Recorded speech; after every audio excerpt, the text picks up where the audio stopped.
мацаг буюу нөгөө fast гэдэг. Fast гэж юу юм?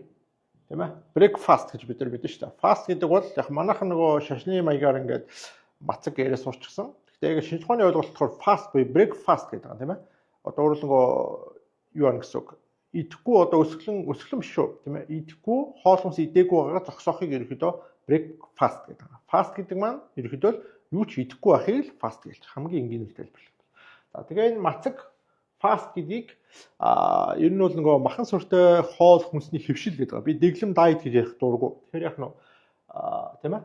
Махан хөвшил carnivore төрлийн дэглэмүүд гэсэн үг. Эсвэл яг тодорхой хэмжээнд carnivore 90% та omnivore ч гэж болно шүү дээ, тийм ээ? За гол санаа нь болохоор энэ дэр нэмээд carnivore махан мацаг.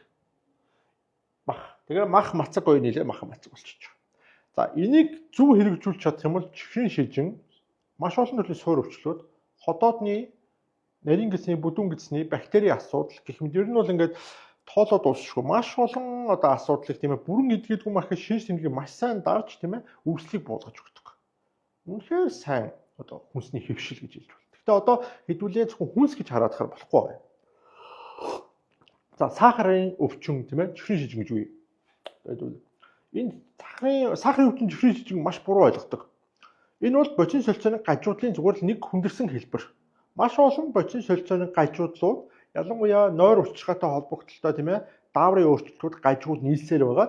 Урт хугацаанд гэмтээд эд эрх тэмүүлсэн доголдож явсаар байгаа чихрийн шижингийн хоёр дахь төрөл буюу ер нь сүлийн шатанд орж байгаа л ч. Энээс өмнө олон шат байгаа. Энийг бид нар мэддэгчгүй, анзаардагчгүй, эрүүл мэндийн салбараар давхар учраас энийг ер нь бол таниулдагчгүй, бид нар ядуу учраас ингээд мэдлэг мэдээлэл маш дутмаг байгаа юм. Окей? Энийг би яг одоо засч өгөх гэдэг. Сайн сонсоорой. За, чихрийн шижин бол инсулины өвчин буюу дааврын өвчин юм аа. Дааврын суурьтай өвчлөл юм аа. Өөрөөр хэлбэл бидний би нөгөө идэх үү, өвчлөх үү, тийм ээ, ямар үйл ажиллагаа явуулах уу, даавар ажиллах уу, даавар гинэ, тийм ээ, дархлаа ажиллах уу, яах вэ гэх бүгдийг дааврын мессеж юм уу, тийм ээ, одоо нөгөө даавраар дамжуул бидний би тохио өгч авалцаж үйл ажиллагаа явуулж идэг регуляц хийж идэг. Тэгвэл хэдүүлээ инсулин гэж юу юм бэ?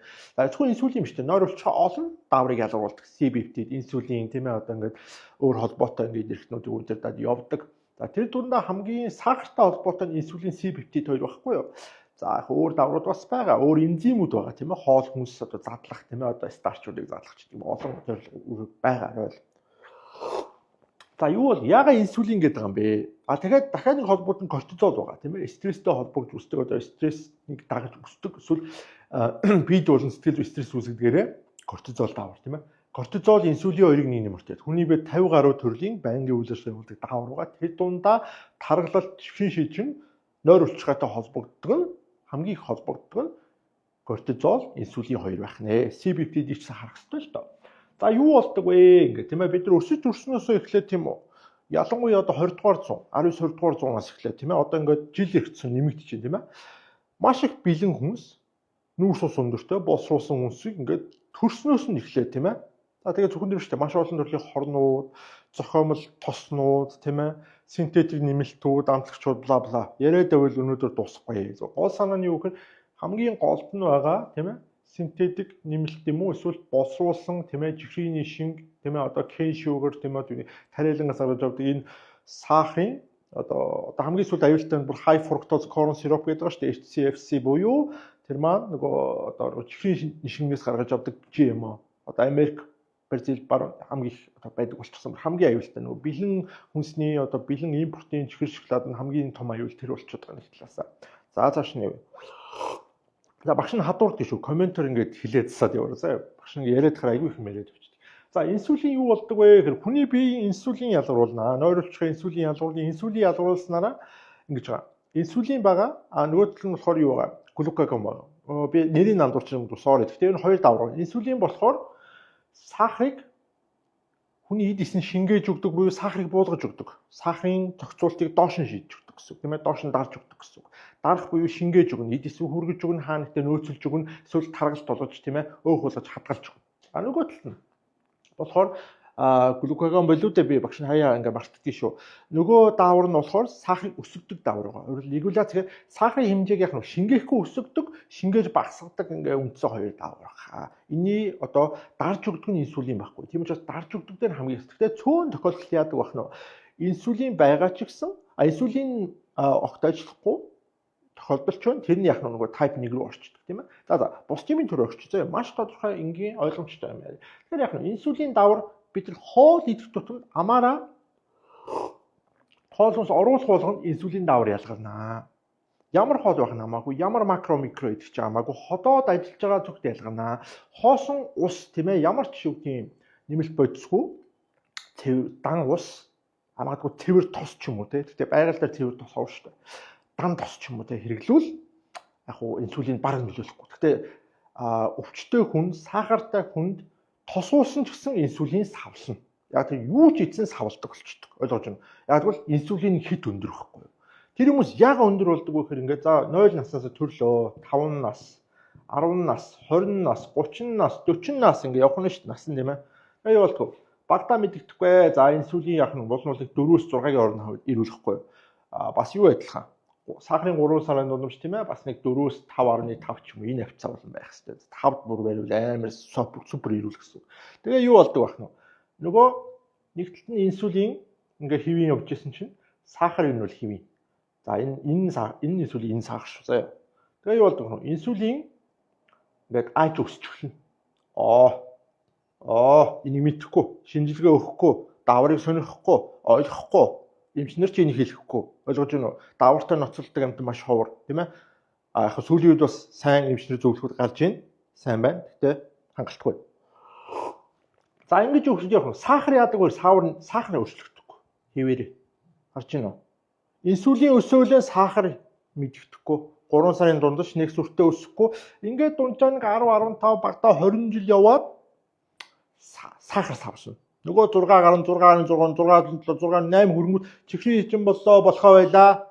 Чихрийн жижингийн юм уу? Чихрийн жижингийн имээр имчилтгүүл байхгүй юу? Имчилтгүү угаасаа боломжч байхгүй. Зүгээр хүчээр цуснах сахарыг дарангуулдаг юм. Энэ буцаагаад бодис солилцооны маш олон ажлуудад хүргэдэг. Зарим тохиолдолд чихрийн жижиг хүндрүүлэгч тал байдаг урт хугацаанд. Окей. За ингээд яг нь сахар доктортой явж яснаа ингэ өсчдөг. Инсулин яг нь аль хэзээ өссөн байсан байхгүй ийм гэсэн үг. Окей. За тэгэхээр инсулины дөжрөл гэдэг юм. Би инсулины дөжрөлтэй байсан pre-diabetes үе сахарын 2-р шив шинжрүү нэлээд өгчихсөн байсан. Ер нь баг болцсон байсан, тийм ээ. Шинж нүг бүгд илэрчээсэн, яар шарах гарч исэн, идэхээ болчихсон байсан, бодисолцоо удаашрчихсан, тийм ээ. Өвчнөд баригдаг, нэмэгдэд баригдаг ингэ яриад бол дуусахгүй. Гол санаа нь одоо энийг л ойлгоод авчих заяа. Нэгэнтээ инсулин чинь хит өндөр болсон 20-30 хүрээ явчихсан. Сахар чинь 6 гараа 7-д өгчихсөн, тийм ээ. Энэ тохиолдолд яах вэ? Энэ тохиолдолд дан ганц мах идэх хангалтгүй. Ягаад юу гэдгийг зөвхөн мах юм уу, махан хүнс, амтны гаралтай хүнс, өөх тос тийм ээ. Сахартай хүнд зохимжтой байдаг юм бэ?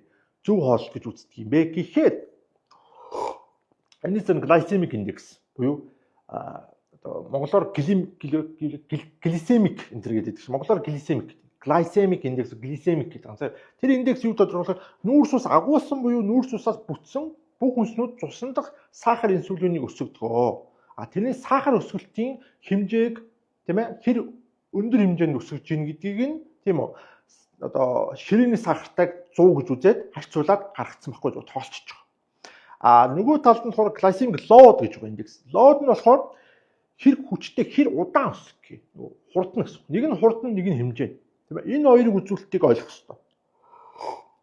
Энэ хоёрыг чи ойлгоод энэ бол дэлхийд угаасаа шинж ухаанд тогтчихсон мэддэг ойлгомжтой асуудал байхгүй юу? Манайд энэ талаар үнэхээр цөөхөн ярьдаг.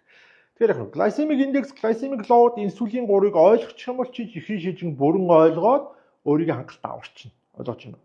Энэ bullshit элдв тийм ээ энэ үр тариа, бүхүүлүүр, бла бла тийм ээ. Гурил будааны солиороос гарна гэсэн үг. Энэ тарих угаалтаас чи гарна гэсэн үг.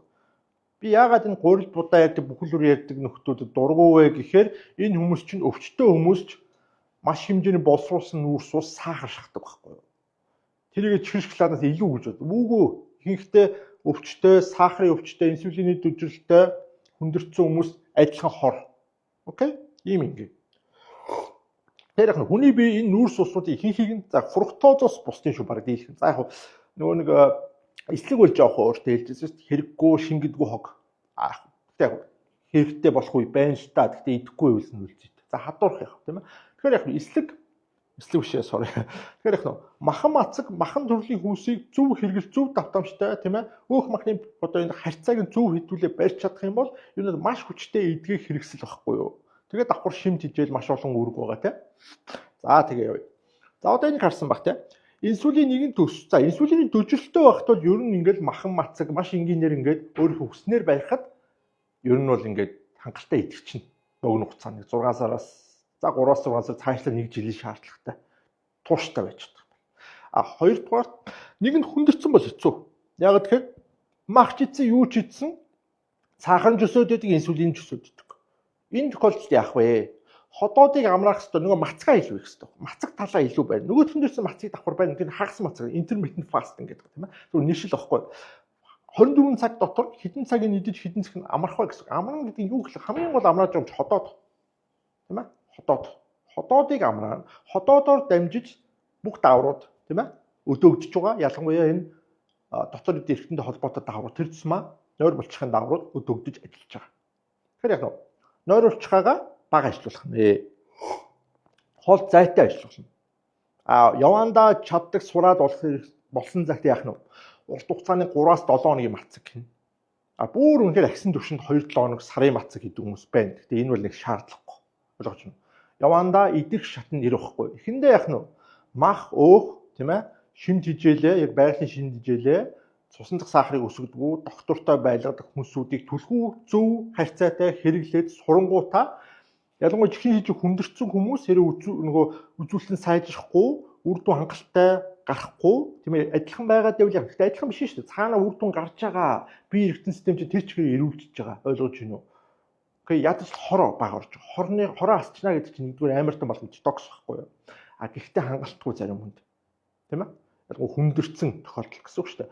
Одоо ялангуяа нойр булчирхайн гэмтэлтэй, илэгний хатууралтай ч гэх юм уу тийм бөөрийн хүнд гэмтэлтэй бол энэ бас болоог өшөө дараагийн төвшөнд орох ёстой. Айжуу адаптац хийгээд энэ рүү орох ёстой. За. Ингэж байгаа. Дараа нь яах вэ? Тийм ээ? Одоо нөгөө энэ баггүй. Энд харагдаж байна тийм. За энэ цаг. Айгүй инглиштэй бол интернетийн басны Google тэл гараад байна тийм ээ. Гол санаа нь одоо 16 8 18 6 юу гэсэн ч болно. Гол санаа нь болохоор цөөхөн хоол. Би чихний шижинтэй хүмүүст энд нөгөө хялбарчилж маш тодорхой хэлж байгаа учраас жоохон хялбарчлаад ярьж байгаа шүү. За тийм үү дээд болохоор омиод буюу омаадаар гэж үздэг. Тэрлүү айжуу ордог. Айжуу гэдэг нь бүр болохгүй үр дүнхгүй бол тийш яв гэсэн. Омаад гэдэг нь 1 meal a day буюу өдөрт нэг махан хүнсэл хоолно гэсэн. Өдөрт ганцхан 24 цагийн 30 минутаас 1 цагт нь хоолно. Энэ миний амьдралын одоо энэ бол миний нэг сүүлийн 2 жил орчим дунджаар байдаг амьдралын хвшил байхгүй. Би чихний шижин идэгдсэн элдв сөөр одоо нэг хайхтар асуудал байхгүй ч гэсэн энэ хвшил маань угаасаа урт хугацаанд бариад явах над тохироод учраас би явсаар байгаа. Заримдаа омиод руу ордог. Омиод гэдэг нь 1 meal every other day буюу 2 өдөрт нэг хоол гэж байна. Би хаяада мацаг ишин дэрвэх. Ажилтаа үед мацаг ичэн зүгээр хоол идмэргүй хийхгүй. Заавал идэх шаардлага хангалттай би шимт хижээлээд цуглуулсан шимт хижээлийн сав маань хангалттай дүүрэн байгаа учраас өдөр болго идэх шаардлага гардаггүй. Гэхдээ энэ бол дараагийн алхам шүү энэ болоогүй заа юу. Хэлээд 2 юм байгаа. Чихний шижинтэй хүн давхар дотроо өглөл таргалалт тийм ээ. Боцын солилцооны алдагдал, бамбаа асуудал тийм ээ. Ядал тисээчээ алдагдал тийм ээ. Ингээд яриад бол зөндөө асуудал хавсардаг. Ингэсэн байдаг тэрний цаанд шивэн хижээлийн дутагдал явж байдаг. Дандаа хоог новш хор маш бид нар насаараа бид сайлгаж насаараа эдсээр угаад бие маань ингээд бүтцийн далдагдaltaй, асуудалтай, шивэн хижээлийн дутагдaltaй болцсон байдаг. Ихэнх хүмүүс маань зарим зүгээр мэдэхгүй л яваад байдаг. Яах юм цаанаа давруудаа юу болж байгааг мэдэхгүй. Гаднаас нь амар тарган турхай биш л бол анзаарахгүй явсаар угаад нэг өдөр яах нь асуудалд ордог. Тэгэхээр тэгж бити хүндрүүлээрээ хэрвээ өөрсдөө ч өвдөгдийн ам цангадаг тийм ээ ойр ойрхон үлсдэг чихэр бичээнд ингээд хит хамааралтай донтолтой тийм ээ ингээд ойр ойрхон өсөөд идэг амиг цангадаг энэ хүмүүс байвал шүү дээ чихний шижингийн эцсийн шат биш ч гэсэн инсулинээ заавал үзүүл инсулин C-пептид тийм ээ за үрслийн маркерууд тийм ээ үрслийн протеин зэрэг юм наацхийн маркеруудаа үзүүлчих хэрэгтэй окей Тэгээд нойр өвчхөн бас нэг хэдийн энзимийн шинжилгээ өгч хэрэгтэй. Нойр өвчхөн ажиллагаас доголцсон байгаа үүсэхгүй. Энэ бол одоо ингээд нийт дэлхийн хүн амыг аваад үзэнгүүт ялангуяа ядуу буурай улс манайх шиг улсуудыг аваад үзэнгүүт 50% орчим нь бол зоолтой инсулиний дөжөлтөй болсон байна. Өөрөлдөнгөө чихшин шижин лугаа айж гулсч яваа байхгүй юу? Айгу үртэл яах юм? Будааг уурал ингээл үндсэн хоол нь будааг уурал нэг жоохон мах идэн. Тэгээ махан дээр нь чаваас махын 70 г, 40 г идгээд энэ мөнгө зөнкөг нэг юм гадны энэ гачин чахтай нэг буруу ишэлцэн нэг юм хууцрагдсан балаа юмнууд ингээд хүмүүсийг эрүүл мэнд алаад байгаа байхгүй юу? Юу тэгээд дээрээс нь энэ үе мөчийг мах идүүл кальцаална шиг тийм ээ. Үе мөчийг зөвхөн кальц гэж ойлгодог ч шиг. Энэ ч мөр 50 жил хоцрогдсон байгаа байхгүй да хөөе. Хүний биед маш чанартай эрүүл байгалийн гаралтай, амтны гаралтай шин тижэл, матриц тийм ээ, макро, микро минералууд хэрэгтэй. Энийг хамгийн сайн өгдөг тижэл бол махан суртай хүнс буюу амтны гаралтай. Бид нар өөрсдөө амтд байхгүй, амтд амтнаа барьж идэг бид нар карниворууд тийм ээ. Яг хуу газар зүйн бүс болон survival mechanism тийм амьд үлдэхийн тулд яг зарим үндэстнүүд мах иддэггүй байсан үнэн тэр чинь мах олддоггүй учраас идэхгүй байгаа, мах идэх боломжгүй учраас идэхгүй байгаа. Эсвэл мах нь хортой ч юм уу тэ тохиромжгүй учраас л иддэггүй байсанс биш. Ялангуяа тийм Неандерталаас бид нар Homo sapiens үсээс сүүлийн 100 гаруй мянган жилийн асуудал төр бид нар зүгээр махны төлөө тэмцэлсэн. Махыг сайдаж боловсруулж тийм амтан араатныг овг амгаар барьж иддэг гэсэн нөхдүүд нь survival хийж амьд эрүүл хүчтэй булчинтай амьд үлддэг. Тийм дээрээс нь хэлж байгаа. Булчингийн мас чихрийн шижинд хамгийн чухал. Булчингийн масаа алдаад зөрүүлээд дотор гадар завсрын өөхөн мас бол юм. Өөхөөх муу биш заяа. Өөх чинь даавар үйлдвэрлэл нь холестеролын зохицуулалт нь маш чухал тийм ээ. Ер нь бол өөх тос хүний бие заавал байдгийн протеин байдагтай адилхан. Гэхдээ буруу өөх, муу чанарын өөх, муу өөх нөгөө завсрын арсны завсрын тийм ээ дотор идэрхний нөгөө visceral fat идэр чинь ихтгэр амар аюултай бол. Энэ нарийнхаа нэг юм өөх байх систем чинь ингээд томроод ингээд дотор идэрхний чинь бүрхчдэг байхгүй юу? Сүүлдээ бүр зүрх рүү орно, тархи руу орно ингээд бүх юм өөхөлдөг. Тэгээд тэр чинь хатуул болдог. Явсаа. Яг гоо цаанаа ингээд системийн үүдний чинь нэг юм яваад байгаа байхгүй юу? Нэг юм бодис солилцооны гажуудал гэдэг асуудал чинь ингээд олон эртний системийг доголдуулаад тамийн тоогоо болчихж байгаа. Энэний хамгийн түгээмэл одоо бидний нэрлэл занш нь бол чихрийн шижин, сахарын өвчин, diabetes type 2 гэдэг. Окей, ойлгогдчих.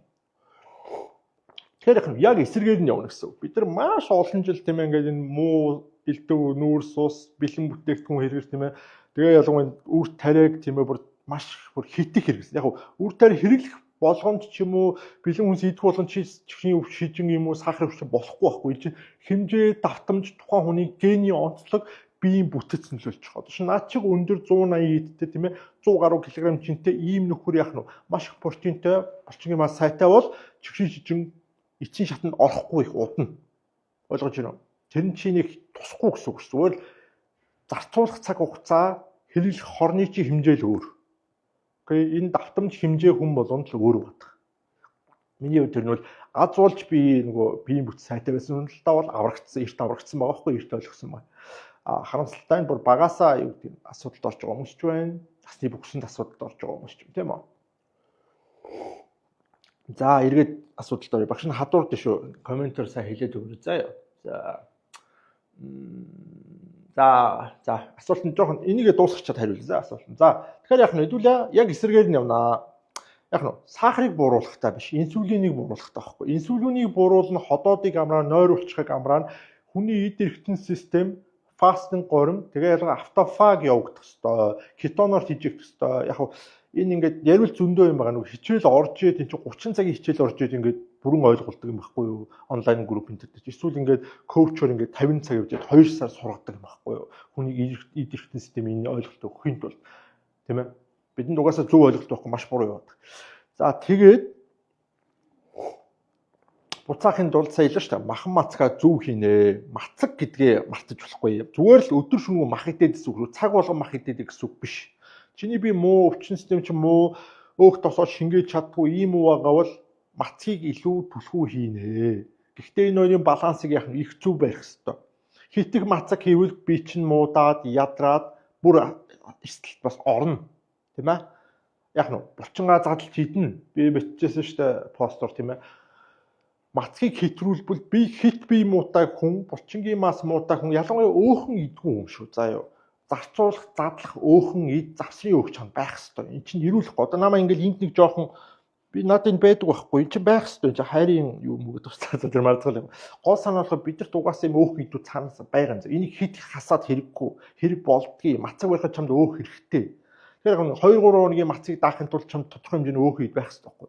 Өөхөө чинь 5%-аас доош орох юм бол нийт биеийн өөх чинь 5%-аас доош үлчи бүр амь насаа алдах тийм ээ хүнд одоо өвчин тусах бүр энерги үйлдүүлж чадахгүй даавраа үйлдүүлж чадахгүй хэмжээнд очдог. Ялангуяа эмэгтэйчүүд хит таргалах аюултай хит турах аюултай.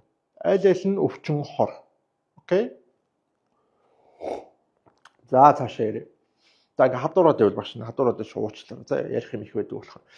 За гол санаа руугаа буцаад ороо тийм ээ хэдүүлээ. Хэрвээ жигшин шин сэргийлье.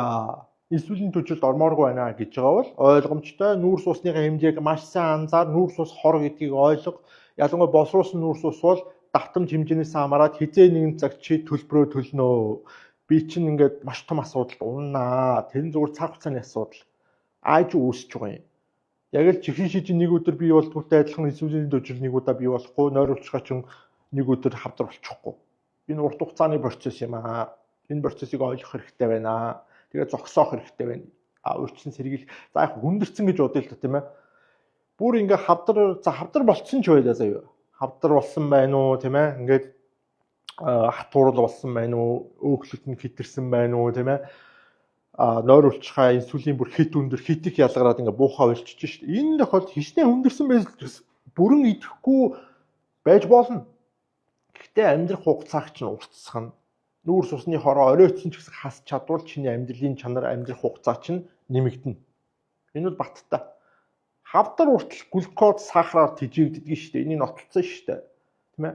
Тосон хүчлээр тэжээнгүүд хавдрын өсөлт ихэнх хавдар шүү бүгдийг яриаггүй. Тийм судалгаа угаасаа би өмнө ярьж байсан хавдрын тухай. Хавдрын өсөлт удаашрдаг. Зогсоохгүй л дээ барахгүй хавдар ч амар survival механизмтэй зөвүүн мутацид орсон юм шиг байхгүй. Хэцүү ажил. Гэхдээ дан марцгаар бас хавдрыг давсан хүмүүс байдаг. Гэтэ энэ бол эцсийн арга, тийм ээ. Хэцүү. За. За цааш нь өргөжлүүлье. За, эргээд оръё. Тэгэхээр хэллээ шүү дээ, тийм ээ.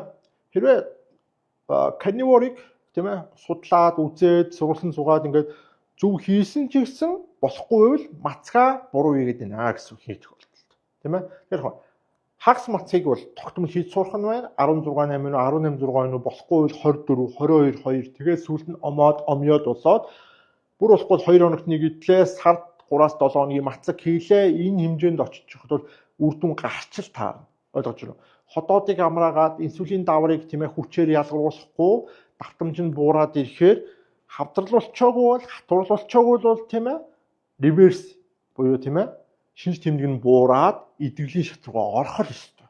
Ойлгож байна уу? Энд бол нэг дунджаар 3-6 сар цаашвал 2-3 жил шаарднаа. Хэрвээ хэр хүндэрсэн бэ гэдгээс чинь болоод байгаа юм. Окей. Би энэ дээр YouTube дээр бичлэг байгаа. Би инсулин энийг би тэр бичлэгээ дахиж хий гэж бодож байгаа. Бүр сайжруулж хийн. Бүр 50 минут ярьсан зөвхөн инсулин, сахар, чихэн шижин өвчний тухай бүр онлайн төвшөнд би задлж бичсэн YouTube видеого. Тэрийг үзэл ойлгоч. Окей.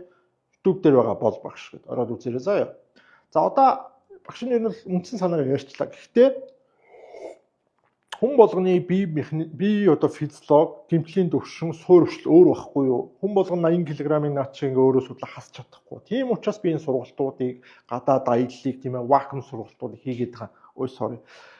Тэгэхээр яг нь богино хугацаанд бүр баг зардлаар гадаад нэг гэр бүлээрээ сайхан амрангаа ердөө юу гэдэг нэг 2 том хүн 2 хүүхэдтэй явлаа гэхэд нэг өрөөнд багшийнхаа виллад байршаа тийм ээ 24 долоо сургалтанд суугаад 14 хоногоос дээш тийм ээ ингээ сайхан дээдлэн 40 хоног заяа нэг хүүхдийн амралтаар явж байгаа. Энэ сургалтанд явхад биш ердөө 1200-аас 2400 доллар тийм ээ байрших зардал сургалт бүх юм ороод шүү.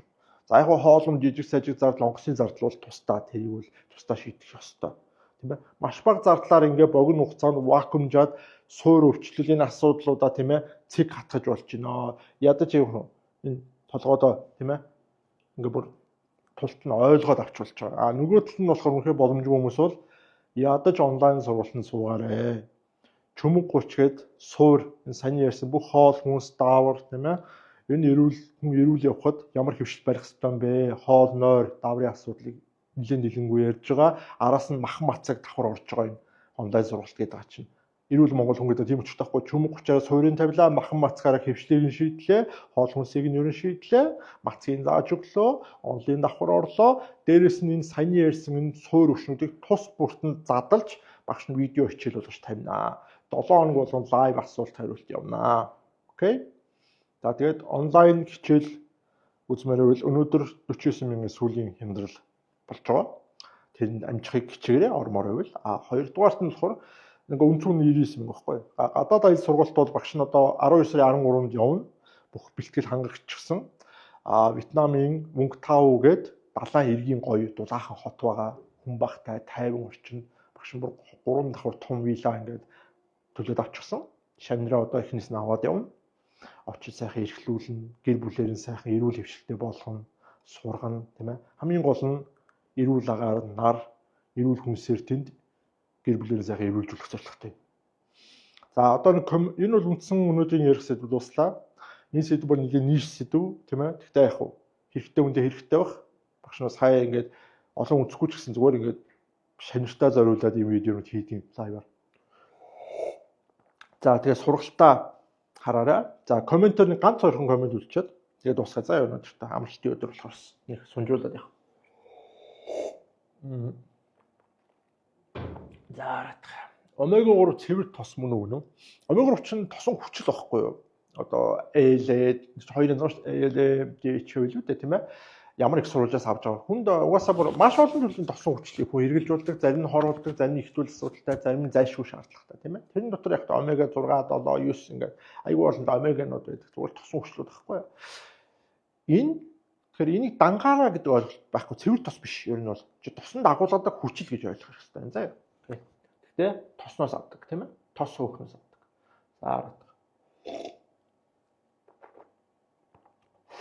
сайн байна уу? Би 14 хоног мацаг барьчихсан юм аа. Мацгаа яаж за мацгаа тайлбарлах зөндөө ярьжсэн. Хамгийн хэлбэр арга бол юу гэдгийг ялангуяа мацаг анх удаа барьж байгаа, урт хугацааны анх удаа барьж байгаа бол энэ jasны шүл. Ямар ч jasных байж болно. Илүү шим жижилтэй болсон айлхаар олон төрлийн тийм ээ холбох жилийг агуулсан, чөмөг, үе мөчийг агуулсан сайн чанарын шин ясаар jasны шүл 48-аас 72 цаг хийгээд уух. За байл 24 цагч болно да. Энэ нь 24 цаг гэхгүй. Үргэлжлэн маргааш 48 72 гэдэг ингээд дундуур нь уугаа явчихдаг багш. Тэгээд ясны шүлийн гол нь ихтэй 90-93 градус орчимд халаад иш. За тогтмол температур. Өөрөлдөө жоохон порпор гэдэг. Би сайн нэрийг хийсэн тэрийг үзээрэй. Жоохон порпор хийгээд буцлахгүйгээр хит их галтай тавихгүй галаа тохируулаад балга. Low heat гэж байгаа юм. Гадаад бол чинь crock pot, slow cooker энэ төр ашиглана шүү дээ. Манай чинь технологи аягүй хэцүү юм орж. Багш нь л өөрөө бүр захиалж авч ирсэн гаднаас. Тийм чанагч болоод авчих хэрэгтэй. Дэлгүүрийг болж байгаа осолтой. Энэ бол бүр 30 тоног хадгалаад, хөлдөөж хадгалаад тэр ясны шүл бол нэг шимжижээлээ удаан хадгалахгүй шүү дээ. Тэгээ хит их одоо халуун тоогоогоор ч юм уу эсвэл нөгөө хит их нөгөө юу гэдэг шүү дээ. Pressure cooker тийм ээ. Далтаар ингэж болгохоор бас тэр нэг шин жижил бас задар нь усны чинь төвчээртэй удаан их хэрэгтэй байхгүй. Окей. За тэгээ яг заавал юм идмээр байвал өндөг болж байгаа. Өндөг айгүй ингэ шүү дээ. Хагас болгосон өндөг хэрэгжилж болж байна. Ганц хоёр өндөг ичж болж байна. Хэрвээ чи хийгээ суурчихсан махан мацаг байдаг канвор хөвшилтэй ер нь одоо багшгийн хүн байх юм бол одоо наад шиг хүн байх юм бол шууд мах хийсэн ч болдгийг. Жохон өөх ихтэй бортын арай багтаа мах хийчихдэг би бол. Нэг том ялгаа гардаггүй. Гэхдээ 14 хоног бол өөр шүү. Тэр бол би нэг 3-аас 5 хоног 6 хоног дээр ярьж. 14 хоног дээр ер нь л энэ эрсдэл багтаа. Окей. За ялгаратхай. За одоо ганц коммент хариулчаад дуусгая заа. Сайхан амарцгаа та нар.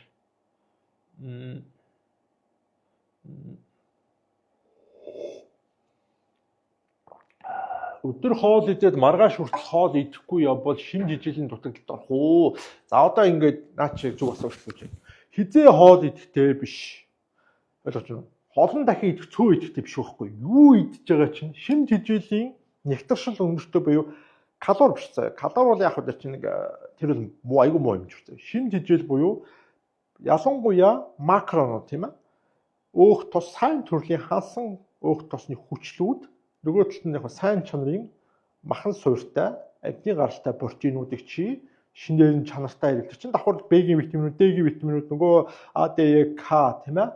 Ер нь витамины комплекс ингээд сайн чанарын минералууд, кальциум эсэж бүгд маханд байдаг штэ манайхаа. Манайхын нөгөө нэг ярьдаггүй болох зэрэг мэдхгүй заяа. Тэгэхээр яг чанартай хүнсийг чи цөөхөн хэрэглэж шимжийн дутагдалд орох албагүй байхгүй юу? Болгож байна уу? Эсвэргээрээ протеин багтай, өөх тос багтай, дан ногоо идэх, тийм ээ. Эсвэл дан үр тариа хэтрүүлж идэх. Эд ч юм эсвэргээр бүр антиньютринт гэдэг байгаа шүү. Бүр ингээд хүний ходоодд оржсон мах, өөх энэ сайн чанарын шимжижээлийг бүр шингэцийг нь удаашруулдаг, хаадаг. Нөгөө төмрийн дутагдалд оруулдаг бас нэг шилхэн тийм шүү дээ. Тийм ээ. Махнаас төмрөө явж чаддгүй. Энэ антиньютринт буюу энэ эсрэг бодисууд нь хаачдаг. Ходоодын шингэцийг бууруулад ходоодны ханыг бүрхэгчдэг. Ойлгож байна уу? Энэ хоёр ингээд эсрэг үйлчлэгээ үзүүлээд иддэг. Тийм ээ. Мэдж байгаа шүү дээ. Зарим хүнс яг хорыг гадагшуулдаг гэдэг байгаа шүү дээ. Эслэг мэслэгч бас юм байхгүй. Чи махтай хэслэгтэй хүнс хэрэглүүл эслэг чи яг махыг чи шингэж амжааг багт нь чанарын доошооч ингээд гаргацдаг байхгүй юу? Махан мацаг бариа сурчсан, мах идээ сурцсан тийм ээ. 90%-аас дээш махаар явдаг тийм ээ. Маш цөөн төрлийн чанартай ногоо хэрэгэлдэг тийм ээ. Энэ хүмүүс маш сайн мэдж байгаа. Яадаг вэ гэхээр махыг чи эслэгтэй ойлгохгүй, антиньютринттэй хорихгүй, муу ногоотой хойлохгүй, ялангуяа бэлэн үстэй хойлж идэхгүй бол мах зүгээр л 98-99% задраад ходоод жихэн шингээд, ходоодын ханаар шимэгдээд бүх протеин өөх тосны яг цаашгаа явна шүү дээ. Шингэлээд өөх тос тэгээ нэг жоохон үлдэгдэлтэйгээ цаашгаа явна. Тэр нь яг нь цөс, элэг тийм ээ, яг нь цөсний шингэн тийм ээ. Энэ орж ирлээ. Тэгээд нарийн гиз ихэнх шимэгдээд ханараа шимэгдээд байхгүй болно. Бүдүүнгүц нь маш жоохон очино. Тийм учраас манютийн нөхдүүд 7 хоног, заримдаа 2-7 хоногт нэг хүндэрдэн шүү дээ. Яг нь дундуур нь мацаг хийгээ яваад өдөрт нэг ганцхан оол чинь заримдаа 2 хоногт нэг өдөр чинь мацаг барьсан 3-4 мацаг барьчих юм бол баг 10 хоногт нэг хүндрэн шүү дээ. Энэ зүгээр л байх асуудал. Тэгэхээр хэлгээд бид нар нөгөө шимжийн дутагдалд орох гэдэг чинь юу идэх нь чухал болохоос биш, хэрэг идэхтэй биш байхгүй юу? Чанар ерөөсөө. Чанар их сурвалж нь маш чухал. Чанартай их сурвалж сайтай байгалийн жигэн хүн сэжжээвэл хүн ер нь чихэн шижин тусна, суур өвчин үүснэ, таргална, хит турна гэдэг бол маш хэцүү хийхэд. Угаасаа буруу хвшлэр яваад сурцсантай ингээ өдөр болгон хэвдэг байсан нөхдөө чинь махан мацаг дээр яг тэгж хандаад өвчнийхөө суурийг ойлгоогүй тэрийг засахын төлөө биш тийм ээ. Тэрийг зүгээр мах идээд хар засагтны гэж бодох юм бол бас буруу болчиход байгаа.